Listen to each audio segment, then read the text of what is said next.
અને હવે અન્ય સમાચારો પર નજર કરીએ। અમદાવાદમાં બિલ્ડરની હત્યાનો મુખ્ય આરોપી સકંજામાં છે। હિંમત રૂડાણી કેસમાં મુખ્ય આરોપી મનસુખની ધરપકડ કરી લેવાઈ છે।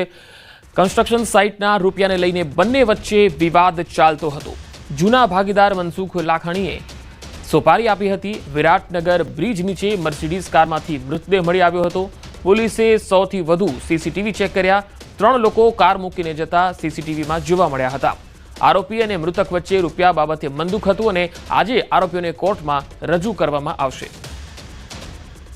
મનસુખ લાખાણીએ જે સોપારી આપી હતી ત્યારે આરોપીઓને આજે કોર્ટમાં રજૂ કરાશે।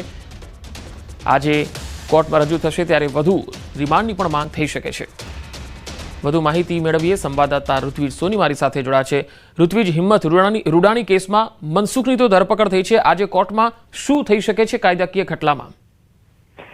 જી પંકજ, વાત કરીએ તો જે રીતે ગઈકાલે બે મુખ્ય આરોપીઓ અને એક કાયદાના સંઘર્ષમાં આવેલ કિશોર એમ કુલ 3 આરોપીઓ ઝડપાયા હતા। હવે જે મુખ્ય આરોપી કે જેણે આ સોપારી આપી હતી તેની પણ પોલીસ દ્વારા ધરપકડ કરવામાં આવી છે।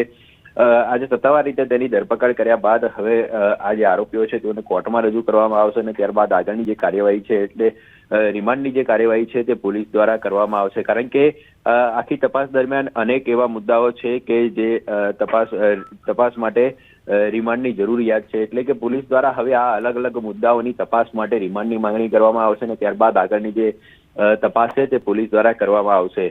સમગ્ર જે બનાવ હતો તે ખૂબ જ ચર્ચિત હતો, કારણ કે જે બિલ્ડર હતા તેનો મૃતદેહ છે તે મર્સિડીઝ ગાડીમાંથી મળી આવ્યો હતો। એટલે અનેક લોકોના ટોળા પણ ઘટના સ્થળ પર એકઠા થયા હતા અને આ જે હત્યાનો બનાવ બન્યો હતો તે કરોડો રૂપિયાની લેતી દેતીના મંદુકનો બનાવ હતો। છેલ્લા કેટલાય સમયથી બંને વચ્ચે પૈસાની લેતી દેતીને લઈને મંદુક ચાલી રહ્યું હતું। એટલે કેટલા રૂપિયાની લેતી દેતી હતી, કઈ બાબત હતી, આ તમામ જે વિષય છે તે એક તપાસનો વિષય છે અને તે તપાસ માટે પોલીસ આરોપીઓને કોર્ટમાં રજૂ કર્યા બાદ રિમાન્ડની માંગણી કરશે અને આગળની કાર્યવાહી કરશે। જી ઋત્વિજ, આભાર માહિતી આપવા માટે।